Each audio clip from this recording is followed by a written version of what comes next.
So as you may have understood, that is an event that is sponsored by the OECS, which is the Organization of Europe, Eastern Caribbean States, which is based in St. Lucia. But I am not from the OECS. My name is Jean-Jacques Verdeau. I am from the World Bank. I'm the procurement manager for operation of the World Bank in Latin America and the Caribbean. Sangeeta was supposed to be the moderator today at the emergency, family emergency, and she had to fly back to India. So as it is in the army, I was designated volunteer as the moderator. I mean, for those who have done, military service, you know what I mean. So as I used to be a, designated volunteer when I was in the army, so I'm used to that. So it's not an issue. The only problem that I will be at the same time the moderator and supposedly a panel member. So as a lawyer, I have to say that being judge and party is not necessarily, the good way to do it, but I try to be at the same time independent and partisans, So that's what we are going to try to do. So first of all, I'm going to introduce,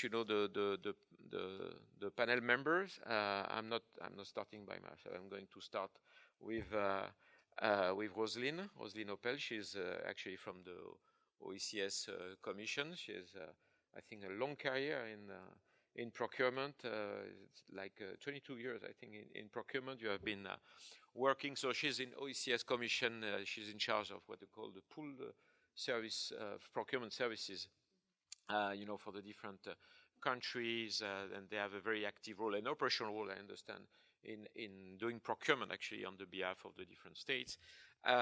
So you worked for different NGOs, I understand, and obviously you are involved with a lot of IFI, International Financial Institution program and project like funded by the EU, the World Bank, and also the Caribbean Development Bank. So it's a good transition to introduce you to Doug. Doug is the head of procurement for the Caribbean Development Bank and is based here in Barbados. So he has, I think, a team of 5 people that most of them are here, and dealing with procurement policy for Caribbean Development Bank. How many countries are you serving? Like 19 countries. So mostly not all islands. You have mostly islands, but you have what? Suriname, Guyana, Belize as part of the. So as as a, I would say, sister organization of the World Bank. I mean, they make loans, and they have a responsibility making sure that whatever the proceeds of the loans are done in accordance with some rules. So Doug, you have a long career and from in procurement, also working in different parts of the world, Asia. You lived in Hong Kong, I think I read. Is it Hong Kong? Vietnam, Cambodia, Philippines. Japan. And so he's also one of the member of CIPS, which is a charter for procurement and supply. I always forget about the Charter Institute of Purchasing and Supply, which is originally from the UK, if I'm not mistaken. There is a whole story about CIPS, especially for country who are in the Commonwealth. So thank you, Doug, for being here. Thank you, Roselyne. So that's, I would say the institutional colleagues who are part of the panel, and then as we have always to make sure that we have also the private sector part of the discussion on procurement. Too often, I have to say, and that's very much valid for the banks like ours, but also for our borrowers sometimes, is that they forget that there is a private sector. Without the private sector, you don't do anything. That's why it was very important for us as international institution, to be here. And so we have Felix. He's coming. Is the CEO and founder of what I understand is a pharmaceutical. How would you say that? Pharmaceutical and medicine company based in Switzerland. Has been working for big pharma, as we used to say. Is it Novartis? No, correct? Yeah. So working for Novartis, and also working with also with some UN initiative. I understand with Kofi Annan. Is it the Kofi Annan Foundation? And during the UN Syrian civil war, and you work also for Accenture. So you are full, I would say, full profile, private private sector full profile, you know, big four audit company and big pharma, and now you have your own company. How long have you been with your own company? Yeah, we incorporated about 9 months ago. Oh, so it's quite recent. So, I mean, the best of you know, the best of luck and support, because I know that the first weeks and months, you know, with a company is always very difficult, and it's very good that we had the opportunity to hear about your perspective. So I will be short on myself because, you know, it will look a little bit egocentric otherwise. So I am Jean-Jacques Verdeau, so procurement manager for operation of the World Bank. So the World Bank for Latin America and the Caribbean. So I cover the 32 and now 33 countries, like Barbados is now one of our clients. In the region, I have a team of more than 40 people, and we do operational procurement and not corporate procurement. I met someone who was mistaken. So we have the corporate procurement, obviously, you know, contract by the World Bank for the World Bank, and we have our operation, and in our region is a portfolio as of today close to $25 billion. So that's a little bit. So about me, that's, you know, I mean, also a long career in procurement. In different continents, and my last one being in Europe, in Luxembourg, with the European Investment Bank. So anyway, we obviously try to have something that is, you know, dynamic, and I will share a little bit our comments and remarks about a couple of issues. I mean, you heard yesterday the Prime Minister, I think the Minister of Trade, about what is the challenge for small islands, and when it comes to procurement. I mean, obviously you mentioned the issue of COVID, and I could imagine that it was pretty difficult not only to go through COVID as anyone else, but to be in perhaps an island that didn't benefit, you know, from the logistics and support that other countries or group of countries could have benefited from. So obviously, as I would say from a geographical point of view, I think the pretty strategic Barbados and other islands could be, you know, between the Atlantic and the Caribbean Sea, could be as a strategic geographical point on the map. But when it comes to trade, I think that an access to some services in good, and obviously it's an issue and a problem. So what we are going to try to figure out, and a little bit following the instruction of the Minister of Trade yesterday, is to come up with idea or solution, you know, hearing also from my colleagues and from the private sector, what could be the possible solution for small islands. I mean, we're talking about the Caribbean, but also we could talk about, you know, the Pacific, as they were mentioning yesterday. What could be the solution to get access to, you know, to goods and services, and to get access to goods and services at a good price with a good quality, which is all about procurement. So really that's the issue, that the problem. I mean, it's an issue for everybody, but it's more an issue obviously for small islands.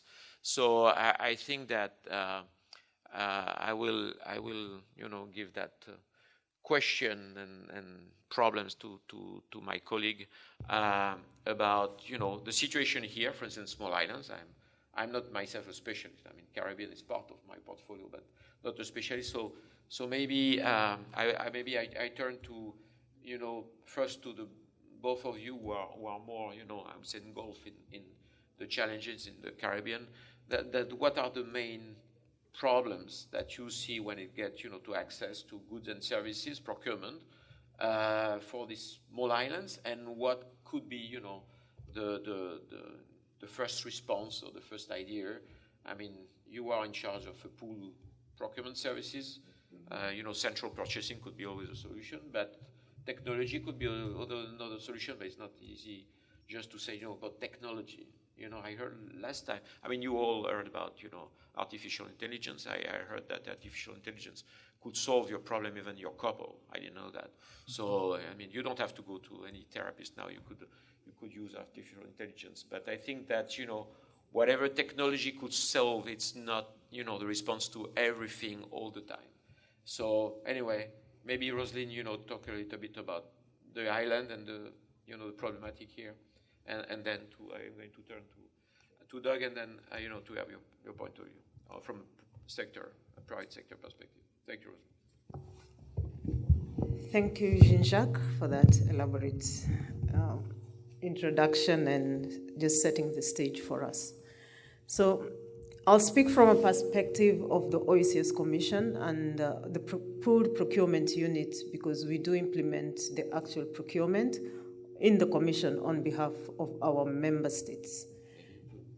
The mic, because we have two things that are.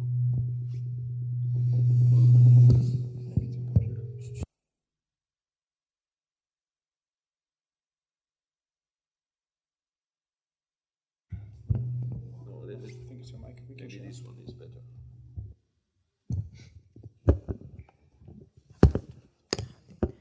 So I'm going to speak from the perspective of the pooled procurement as implementers of pooled procurement for the member states. So some of the challenges that we get, basically our context is a bit challenging when you look at it in terms of the overall global market. The OECS, we are a very small market. We are 11 member states currently, 9, and we recently were joined by Martinique and Guadeloupe. So we are the small islands, the Eastern Caribbean islands. We are quite a small market compared to the global market. So one of the challenges that we have is that our purchasing power, or just our negotiating power as individual member states, is quite low. So we are not a favorite market for most of the big manufacturers or the big suppliers. So that is one of the things that hinders, that's one of the challenges that we do have within the region, and we are trying to see how then do we address this. Over the past 34 years, the OECS Commission under the OECS PPS, pooled pharmaceutical procurement services, has been procuring medicines for all the member states, for the 9 member states, in terms of forecasting and pulling together and going out to the market, holding bids on behalf of the member states, and trying to negotiate prices, not for individual member states, but for all the member states as a combined.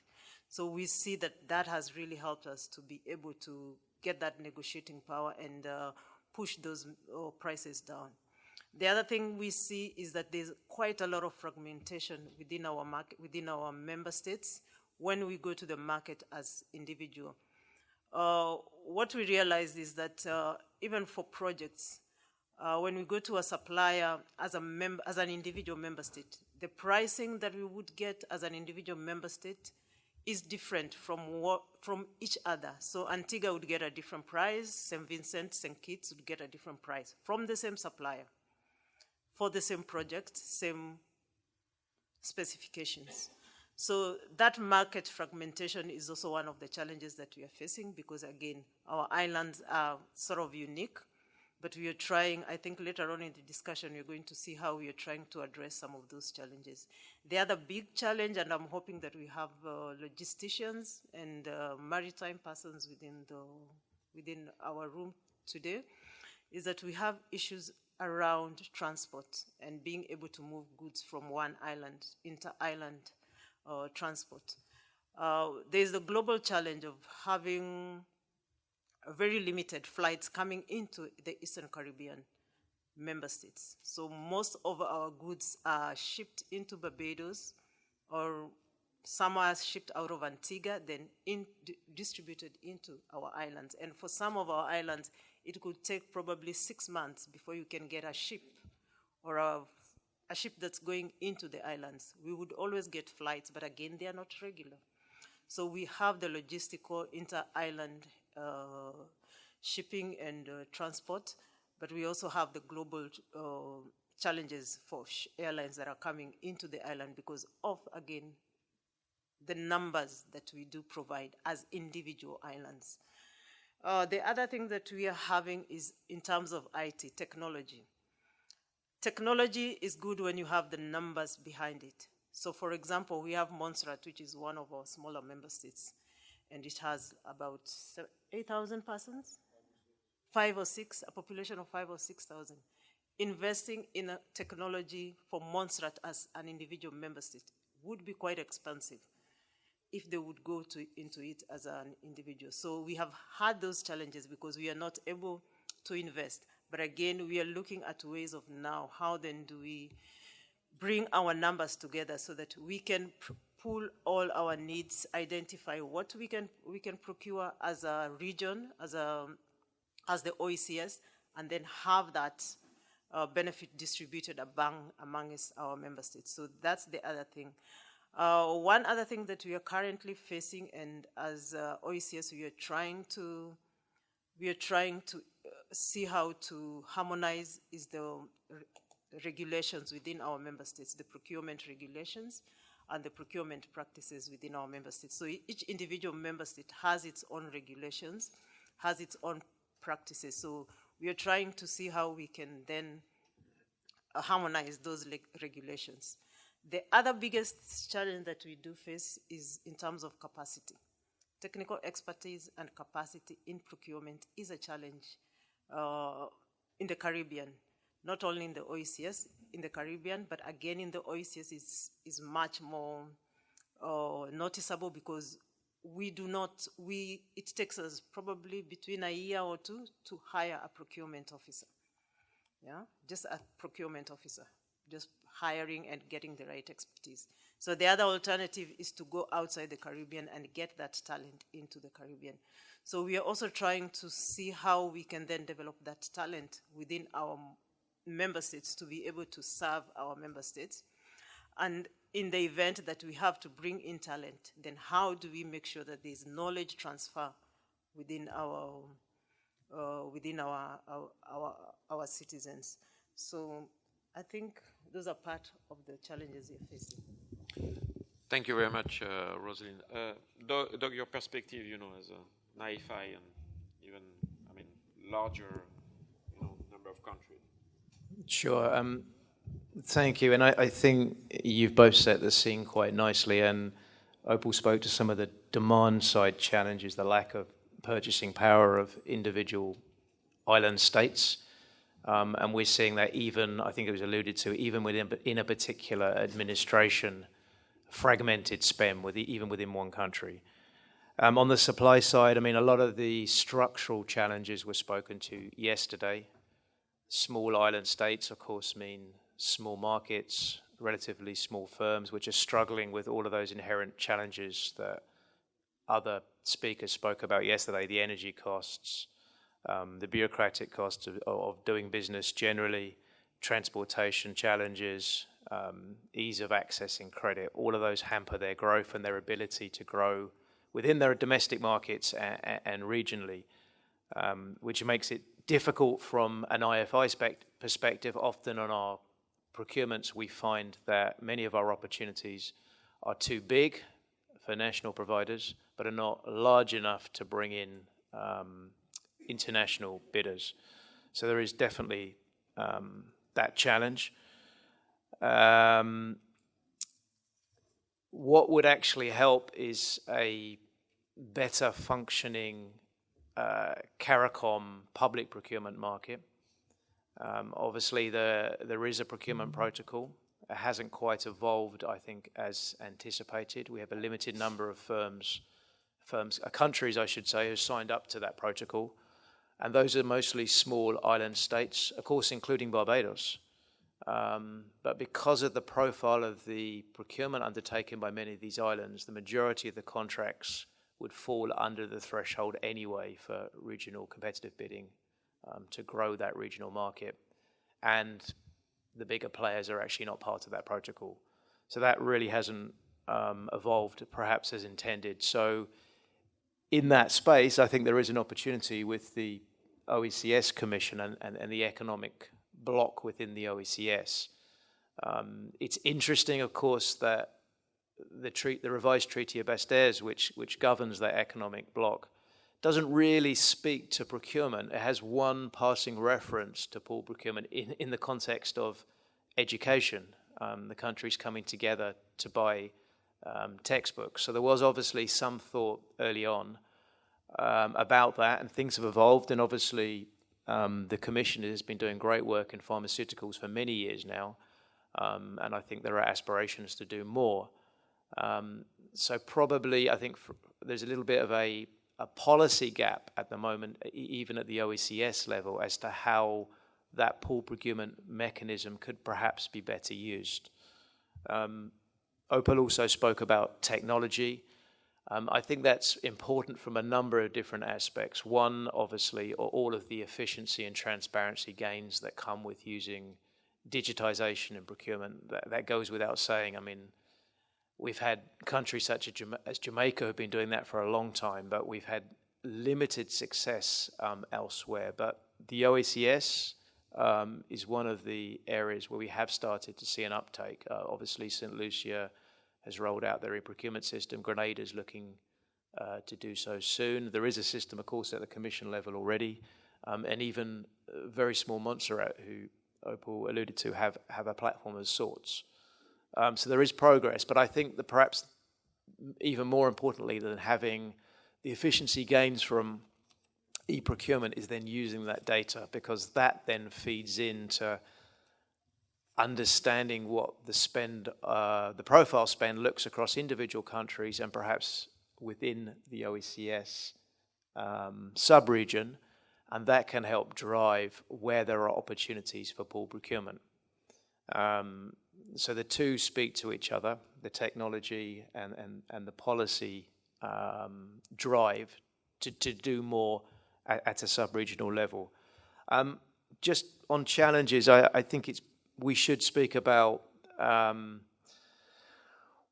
what the reality of the region looks like in terms of logistics. I mean, we are very, very reliant, as was said yesterday, on a few supply chains coming out of a few ports. When a natural disaster strikes, maybe it will strike one of those ports, maybe it will strike other countries, and everyone will be scrambling to get goods out of the same port. There was a study actually done for a CDB World Bank emergency procurement conference a couple of years ago for Dominica after the 2017 storm. And we looked at reconstruction materials to rebuild after the storm, and 90% of those materials were coming in from outside the island. The majority of those were coming in from the US, and the majority of those were coming in from Miami. So you can imagine if Miami was hit in the same storm, what that means. Also, most of the islands have one port, one airport.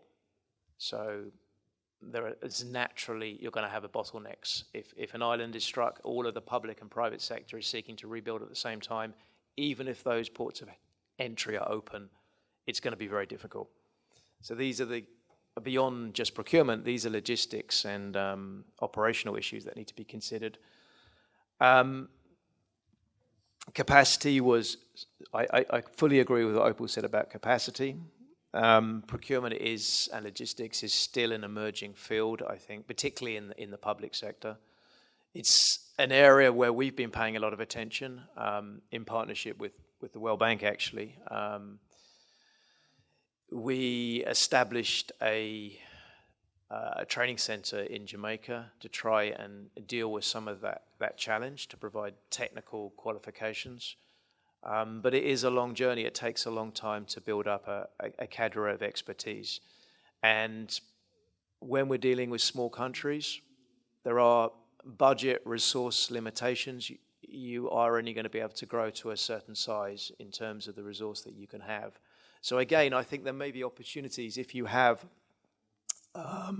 pool procurement facilities where the countries have agreed to come together and do joint purchasing to build a team of excellence within such a pool procurement facility, particularly if that team is undertaking certain categories of spend, high values, strategic type procurements on a regular basis, then you can build in that procurement capacity which perhaps would not be available or possible at the national level. And the final thing I'm thinking of in terms of challenges, I spoke about the lack of data at the national, sub-national level. Married with that, there is also a serious lack of Caribbean research in this area. And I think there's definitely a possibility to partner with some of the academic institutions, research bodies, to try to get a little bit more data that can inform the decision making and the creation of appropriate policies and strategies. Thank you, Doug. I think we had a very comprehensive view, of our analytical, I would say, study about what are the challenges and what we may do, to improve the condition of a better procurement and better access to goods and services. Now I'm going to turn to Felix, and I'm going to have a very practical, question. I mean, in your field, which is obviously pharmaceutical and medicine products or equipment. Let's hear.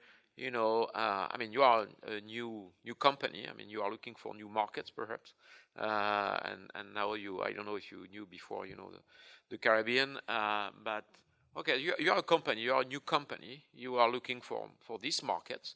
Obviously, you are maybe directing your products maybe to hospitals or things of that sort, or big, I would say, state pharmacy organization. What are you going to look, to enter that market? Obviously, we are talking about logistics and things like that. What will be the elements for you that maybe you are going to look when it comes to procurement to enter that market? Obviously, you may not, I'm not saying that you don't really care about, the whole, organizational and political, aspect of it. From a business perspective, what are you looking at? What, to sell, and what are the conditions for you to want to invest and to sell, to a country, for instance, like here in Barbados? Perfect. Good morning. Let me start by expressing my gratitude to Rosalind and the OECS for extending the invitation. And to Barbados, I always feel home in countries where you're greeted with a smile. So thank you for that. Maybe in answering your question, let me zoom out for a second and quickly sketch sort of what the main challenges are from a healthcare / full procurement mechanism for medicines. If you think about the patient journey, usually you get the right answer. If you take a patient-centric view, you will find the right challenges. Those challenges, broadly speaking, map across transport. How do patients get to a facility? About consultation. So how do patients seek care? Where can they seek care? Is it at a doctor's, at a pharmacy, healthcare, community healthcare workers, and so on? So from transport to consultation to diagnostics. Is the right diagnostic equipment in place? Can they get early screening? And then, of course, lastly, therapeutics. Are the therapeutics in country? Are they affordable and accessible? And it's the last bit that we focus on in today's conversation. But I wanted to sketch it out because I think it's important to understand there are 3 additional pillars where ultimately patients encounter challenges as they seek care. And technology can play a role in each one of those pillars. Now, if you look at medical procurement, and here is a fact that I think is outrageous, and I hope you find it outrageous too. If you look at the global pharmaceutical sales across the world, it's $1.6 trillion US.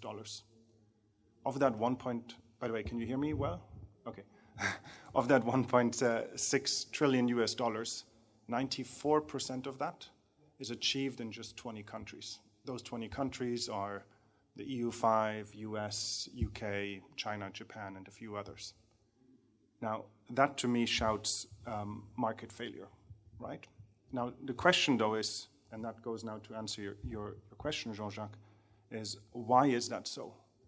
Because while only 6% happens in 170 plus countries, in absolute terms, the opportunity is actually huge. Africa alone is a market of about $50 billion US, just pharmaceutical sales, not diagnostics and other PPEs. Emerging markets as a whole are about $240 billion US. So no pharma company, whether global, regional, or local, is quote unquote ignoring these markets on purpose. There is a lack of understanding of how can you engage in those markets meaningfully. And the reason that is so is the reasons that were mentioned previously. There's a hyper-fragmentation when you look at the buyer ecosystem, right? So you might have the individual member states of the OECS. You might have individual hospitals that try to procure some more specialized oncology medicines.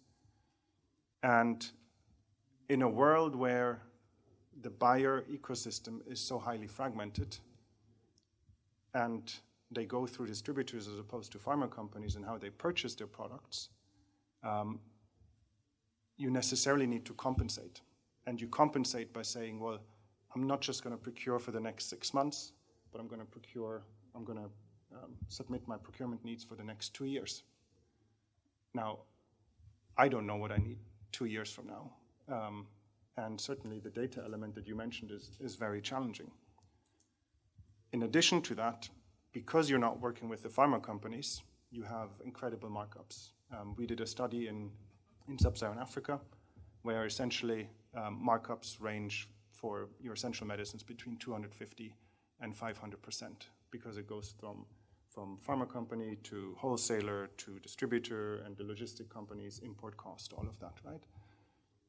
For certain oncology medicine, first-line treatments, it's 1,500%.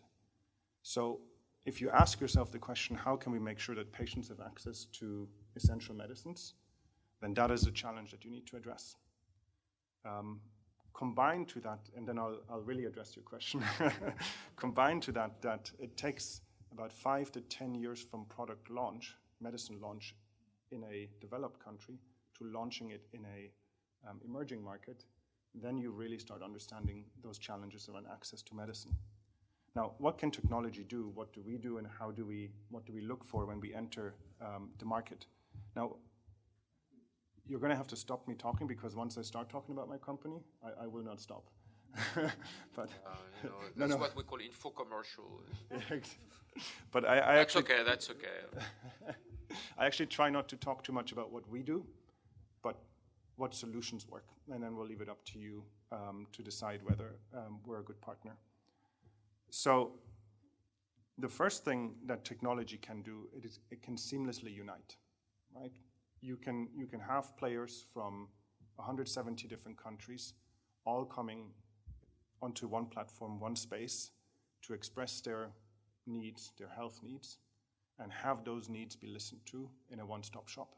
Now, that in itself is already powerful. What that creates is actually scale, but also what we talked about earlier, economies of scale, right? The challenge of the low volumes that you mentioned earlier, Roslyn, is one that is very real.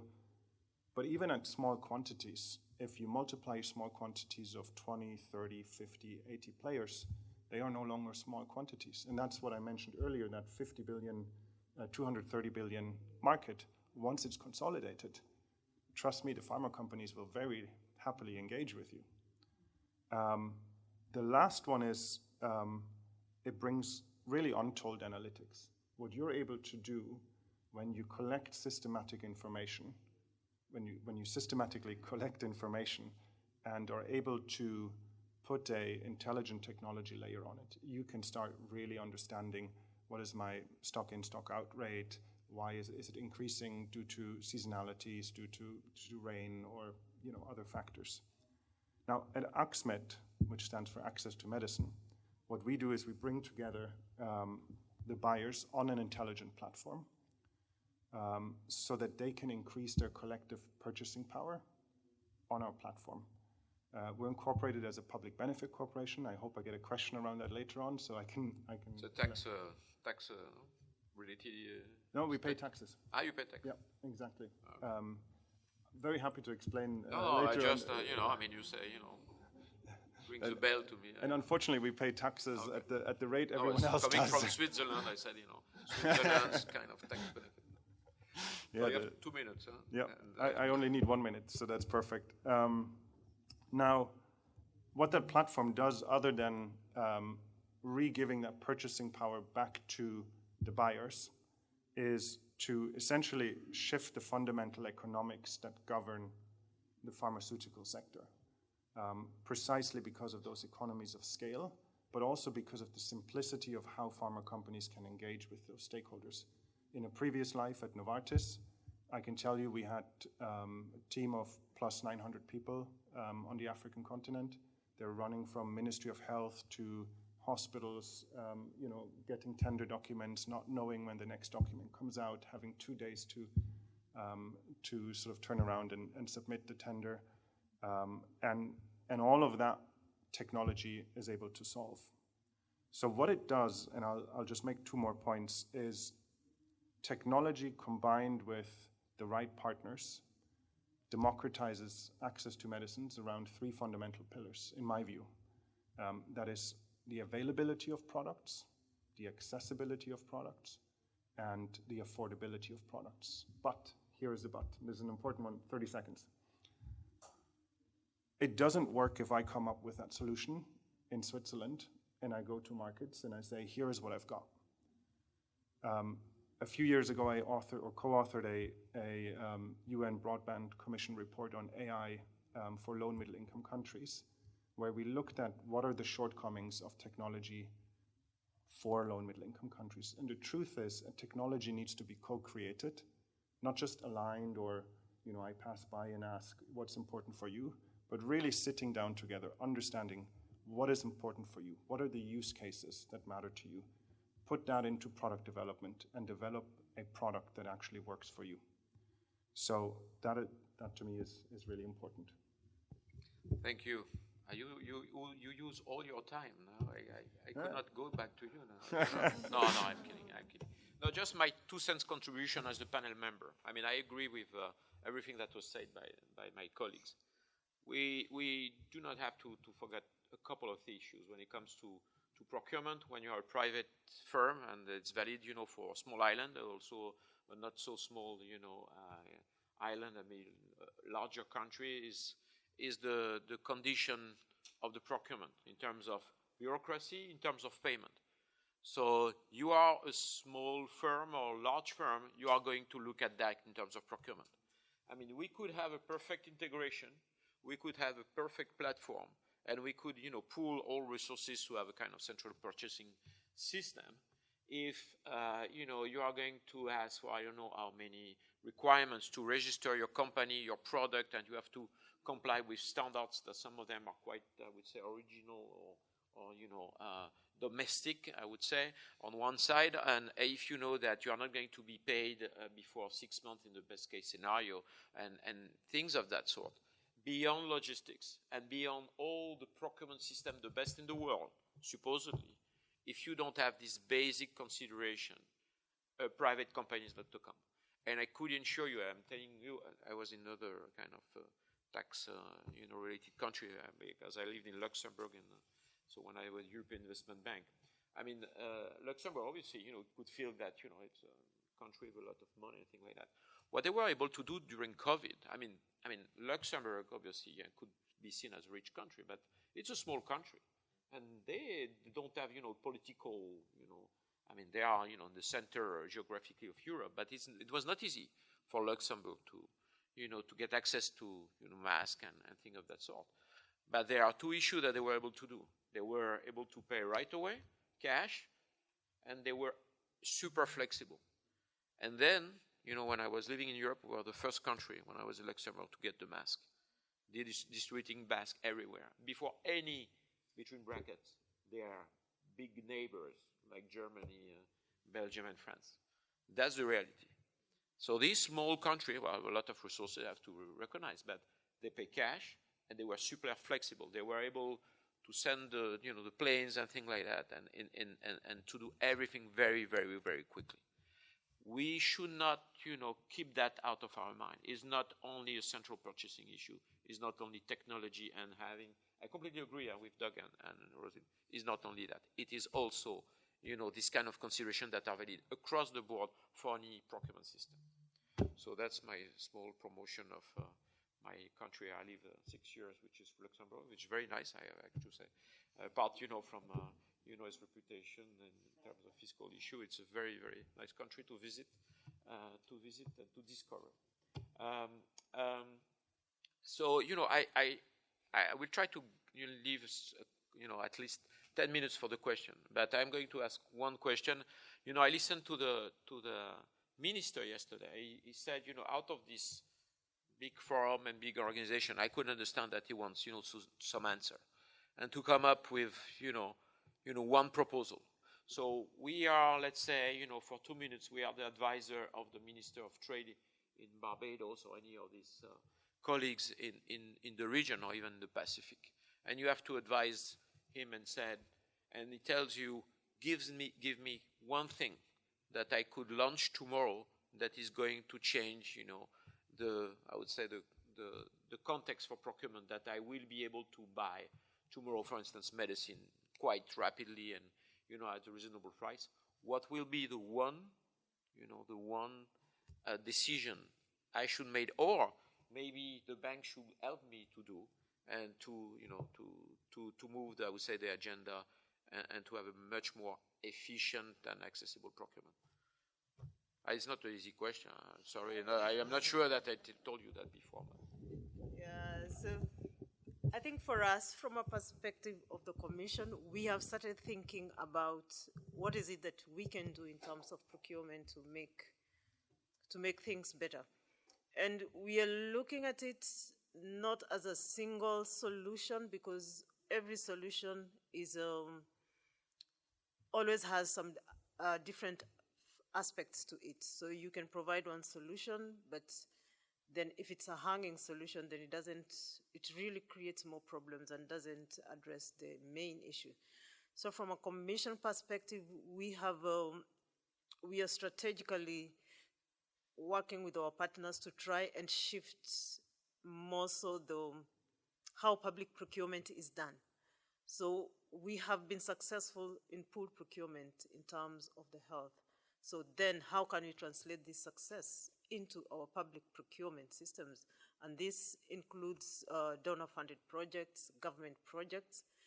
And we are saying that we should be able to now develop a strategy where we are able to speak together as countries so that we are able to identify. And from the Commission's perspective, again, it's because we are mandated with integration. So our role is to facilitate integration amongst our member states. So part of that integration is also integrating our systems and being able to speak together, in one sitting when it comes to procurement. So one thing we are doing also is that as procurement, we are starting to get more involved in projects, in donor projects, during negotiations, during planning. So we are not waiting for a project document to come to us once it's approved for us to develop the strategy. So we are embedding ourselves in those discussions. We are having to sit in the table where World Bank, where Jean-Jacques and my project team are sitting. So I sit in there as procurement so that we are able to negotiate and have both the project team and the donors or the funding agencies be able to understand and embed the procurement concept into it. However, we look at it also in terms of our member states, because we then sit in those meetings and represent the member states. So when I sit in a negotiating table, I'm representing 11 member states in that. So what I'm saying is that now we need to start looking, when you call in procurement, so we start looking at what are the commonalities of the project across the member states. Then how do we then have a voice as procurement in terms of going out to suppliers and telling you that I have a project that has a procurement worth this much, but it's going to be implemented in 9 different countries. So can you give me one price that will cover all these countries instead of having the same project, but you charge Grenada $10, you charge Montserrat $15, you charge St. Kitts $50. So now I'm coming in and I'm telling the member states, can we now speak in terms of procurement, pool that procurement for items that are common and have that discussion. But again, we are also telling the member states that we are trying to build a center of procurement excellence within the Eastern Caribbean at the Commission. And we are going to be looking at capacity building, we are going to be looking at trainings, and we are going to be looking at the legal documents that we'll be able to support. And as a Commission, we are going to be able to support the member states develop some of these capacity that they do require to build a center of excellence, but looking at the projects, government projects, as opposed to just looking at smaller health commodities or small individual projects. But we are looking at public procurement where we can help the governments save and harmonize systems and procedures across the region. Okay. Thank you. Doug, the silver bullet to make things happen. I don't think there's a silver bullet. But I think there has been commendable progress in terms of procurement reform at a legal regulatory level across the region the last few years. I see the Chief Procurement Officer here from Barbados, and Barbados is to be, of course, commended for their new framework as well. But I think the challenge now, if there was one thing to focus on for me, is the operationalizing those new frameworks and really using the data that is gained from e-procurement to be strategic in how procurement is conducted. So we might have, as Jean-Jacques said earlier, we can have the best frameworks in the world, the best technology, but we need to use the data to inform the decision-making. And consolidation, I think, is a big part of that. We've said the small volumes is a big problem. There's consolidation at a national level. It's not for us at the bank level to say what consolidation should take place beyond the national level. I mean, there's definitely opportunities there, and Opal's spoken to what's already happening in the OECS. So be it national or be it sub-regional or regional, there's opportunities for consolidation. And I just want to finish by saying we're already seeing that perhaps in other areas beyond the health examples that we've spoken to this morning. So we're involved in an initiative with IDB at the moment where the water utilities in the region have said they have the same problem with scale. So they're coming together to use a new platform to buy collaboratively. And that's the kind of thing which has been driven by the beneficiaries, the users. And as Jean-Jacques said, they've reached out to the banks and said, how could you help us with this problem? We want to look at a pool procurement solution for the water industry. And water, health, there's so many other areas where you can look at these types of solutions. So that's perhaps a taste of what's to come. Thank you. Thank you, Doug. 1 minute and one point. What are you seeing as? Then you have two opportunities. You could sell, I don't know, to Spain, and you are on the islands, the Caribbean, and then you say what is the point? 1 point that's going to look at as maybe you are going to enter the market here on the island that you will be considering as a private entrepreneur. May I answer the question differently? You look like a politician sometimes, No, because I don't want. That was not the question. I don't want to. That was my response, So. No, okay, I don't want. I don't want to share what just, matters just for us. Just 1 minute, and then we go for questions. I will actually be hopefully shorter. So, the cheeky answer is work with Oxmed, but the real answer is use innovative financing to accelerate how you can effectively pool procure. In a previous life at Novartis, we raised, the team that I was a part of, we raised a sustainability-linked bond of 1.85 billion euros that was linked to access targets. It was 5x oversubscribed. There's a real hunger in the financing community to support those kind of initiatives. And so, if it was easy, someone would have done it already. But let's work together to find out how we can get these things financed, because the challenge is almost never non-payment, it's late payment. Yes, exactly. So see, I answered. And that's a very good answer, actually. And again, I insist on the payment issue. I mean, just a stat to share with you when it comes to our bank finance operation across the region. Actually, it's across the world. So we have, complaint mechanism for the private sector to complain through borrowers, and complaints come to us. I would say 75 of the complaints are not related at all with the procurement process, which were the intent of the complaint mechanism. They are 70% are related to payment. So we have different mechanisms, and I imagine, as international organization, we have mechanism to, to do direct payment and things to overcome, problem when it comes to payment. But 70% of the issue are linked to payment, or the complaints are linked to payment coming from private sector. That's a stat that I always, keep in my mind, because I say that's nice to talk about, process and blah, blah, blah. No, the payment is an issue. So now I'm going to open the floor. I mean, if you have any question, I don't know if you have mic, but I think the room is not very, yeah, so there are mic. I don't know if you have questions.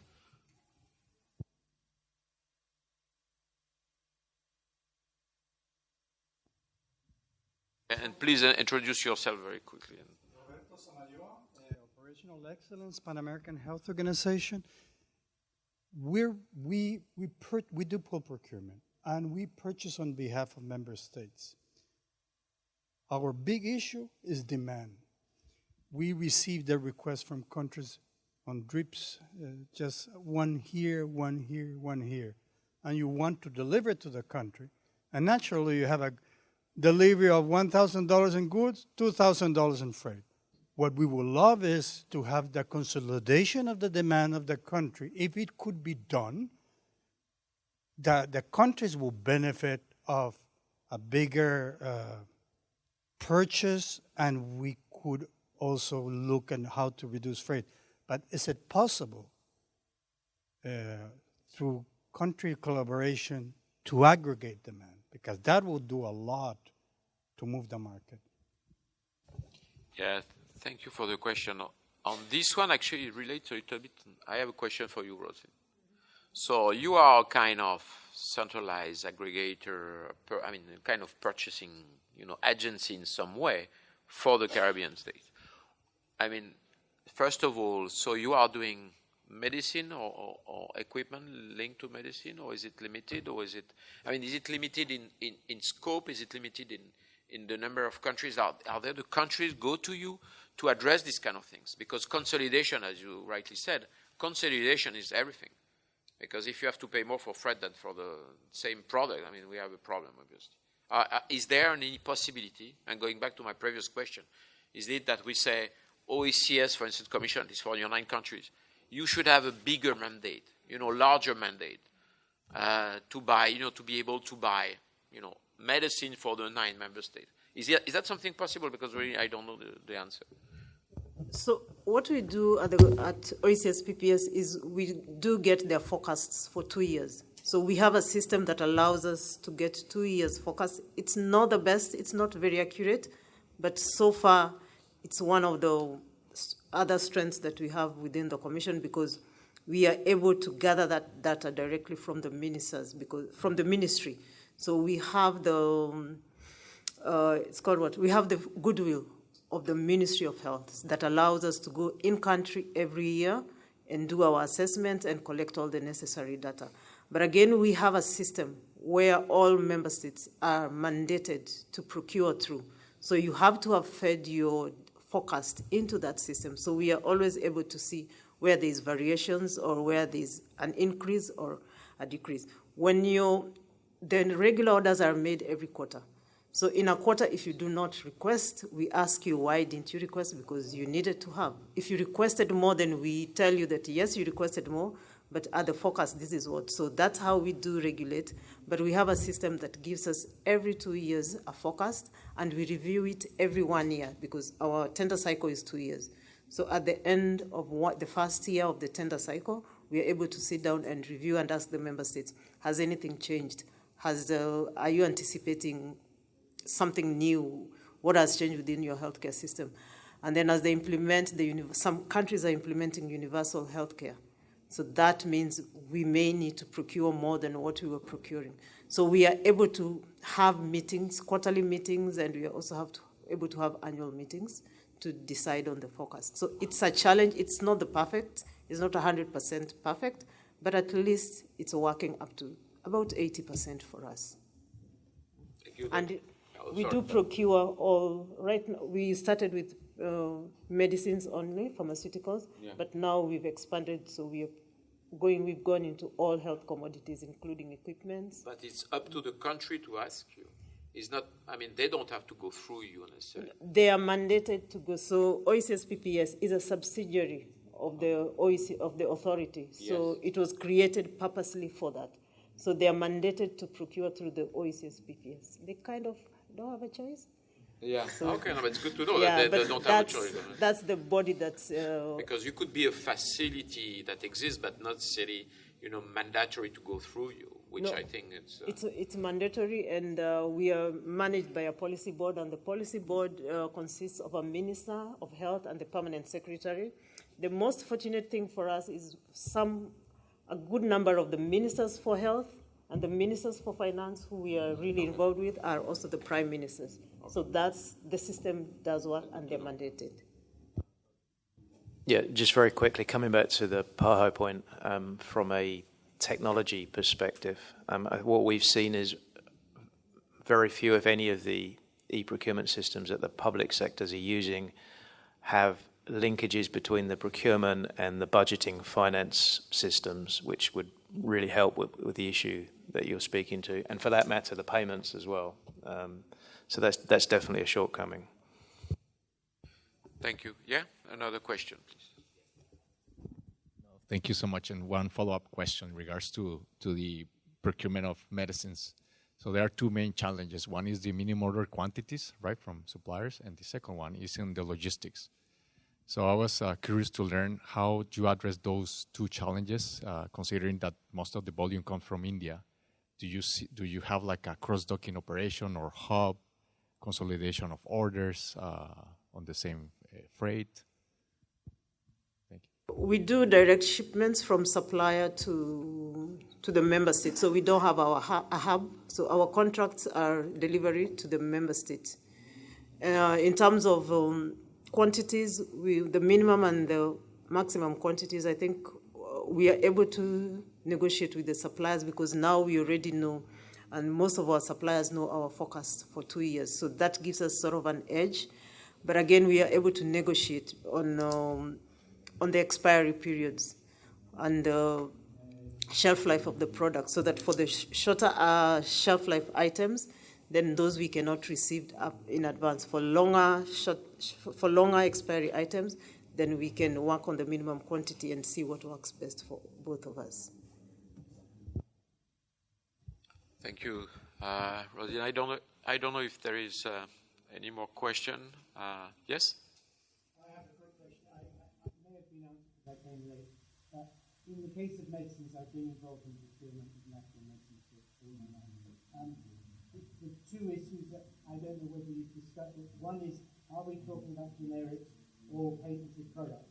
And that is a hugely controversial area, because it will transform the logistics of where am I going to get my product from and the price in massive terms, not in small terms.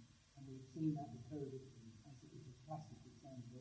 And I've worked with cancer drugs, the same thing. How to get round patents is a major issue in all procurement that I've been involved in India, in the Caribbean, in other countries. I've worked in Africa with Artemisia, I've worked with Capco. And so that's the first thing. And then the second one, the whole area of regulatory. Every nation has different regulations. The Caribbean is a nightmare. Yeah, I mean, we mentioned a little bit bureaucracy. One drug is an OTC, in the next country it's not an OTC. So how do I procure? Yeah, I think that's what we talk a little bit about. We talk about regulation. We talk about the need to coordinate and to harmonize. I think that's why my question about your role, because either we do through regulate. I mean, we start with the regulation saying we should start with to make things in order, I would say, and then we put the logistics, or we just put the logistic. When I say logistics, is as you do, having a central purchasing agency and saying that you are going to buy for several countries. Then you have to harmonize, and you will push, the regulatory agenda. So it's a little bit the question for organizations like ours, what we should put first. And sometimes, and not sometimes, often, because I'm a practical guy, I said, we take it from a regulatory position. So we are willing to answer your question saying, okay, let's harmonize the regulation, but then you will have a lot of pushback because there is, I've been working in Latin America. I should not say that because we have, but Latin America, and I've seen, in terms of bureaucracy and things of that sort, and completely sometimes, disharmonized legislation. The funny thing is everybody agrees on the principle. When you go to the specific, every country or every agency is able to explain its own regulation, which actually does not make sense in another country or, with another agency. So sometimes it's more difficult to go through a normalization regulation, I think, that go through what you are doing actually. I think, and I'm not because I know that they are doing a very tremendous, very good job in OECS Commission. But I think part of the solution, a little bit answering to the question of the minister yesterday, part, at least for the Eastern Caribbean, I have to recognize, but part of the response is through, this central purchasing agency that you have. And how we could maybe, answer your concern. So maybe for the larger Caribbean, it's not as, I don't think there's any regulation like what we have in the OECS, in the Eastern Caribbean countries.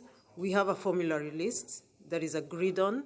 We have a medicines list, an essential medicines list that is adopted by all countries. So normally the issues of which medicine is what where is already addressed because there's a committee that does that. And then we also look at generics, but we offer a system that has to. So our priority normally is generics, but we go through a quality assurance process, and one of the labs that supports us is CAFA. But we also allow those who want branded, patented products to be able to access it because we still have an advantage when we negotiate for all those who want patented products together. So we allow them, but our priority as a procuring agency normally is our first go-to is the generic. Thank you. So we are going to, to stop here because I think there's just another section that comes just after us and from IDB, which is a big partners of ours. So I have to make them, happy.